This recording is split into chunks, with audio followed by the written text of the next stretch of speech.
Baie welkom hier by ons Sondag oordenking. 'n Kwessie wat ons almal raak, is die gee van tiendes.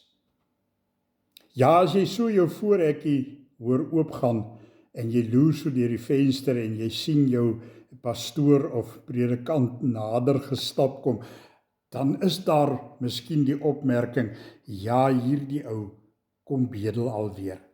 Hulle wil net nog meer geld hê. Liewe jy wat hier luister. Predikante, pastore, evangeliste het ook uitgawes. Kerke het ook uitgawes. Daar is betalings wat gedoen moet word.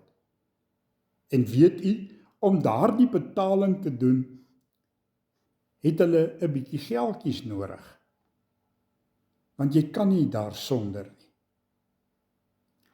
So is die gee van 'n tiende nog steeds Bybels, soos in die Ou Testament, vir vandag se Nuwe Testament gelowiges, ek en jy.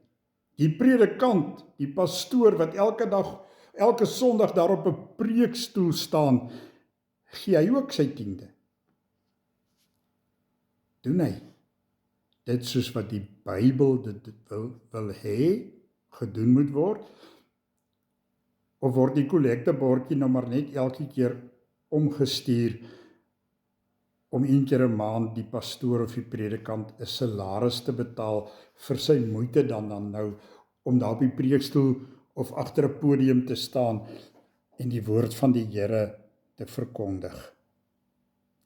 Is die gee van tiendes Bybel? Die gee van 'n tiende, 10%, is 'n Ou Testamentiese beginsel wat deel was van die wet van Moses. Om die Lewiete om die Lewiete en die tempel te onderhou.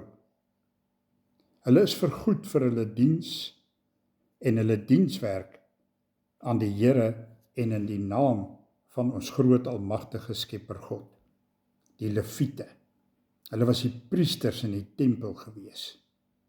Hoewel dit in die Ou Testament 'n opdrag was, Levitikus 27 vers 30 en Maleagi 3 vers 10, leer die Nuwe Testament dat Christene moet gee hoe?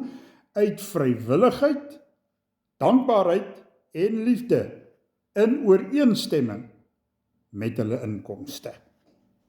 Wat is die kernpunte oor tiendes? Ou Testament. Dit was 'n verpligte vereiste van die wet om tiendes van inkomste en oeste te gee. Nuwe Testament, dis mos vandag ek en jy, ons is Nuwe Testamentiese navolgers van Jesus Christus. Nêrens word Christene beveel om presies 10% te gee nie. Die fokus verskuif na ruimhartigheid. Dit is geskryf in 2 Korintiërs 9 vers 7 en gee volgens vermoë, 1 Korintiërs 16 vers 2. Die Bybel beklemtoon dat God die hart en die gesindheid waarmee gegee word, hoor gou, belangriker ag as die persentasie wat gegee word. Sommige beskou dit steeds as 'n goeie riglyn vir finansiële rentmeesterskap, terwyl ander dit as 'n verouderde wettiese sisteem sien. Hoe sien jy dit? Hoe sien ek dit?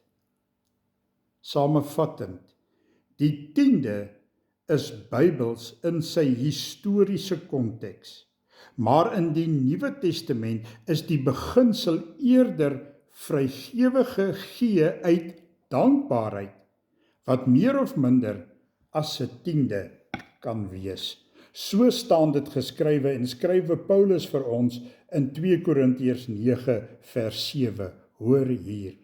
Laat elkeen gee soos hy hom in sy hart voorneem, nie met droefheid of uit dwang nie, want God het 'n blymoedige gewer lief.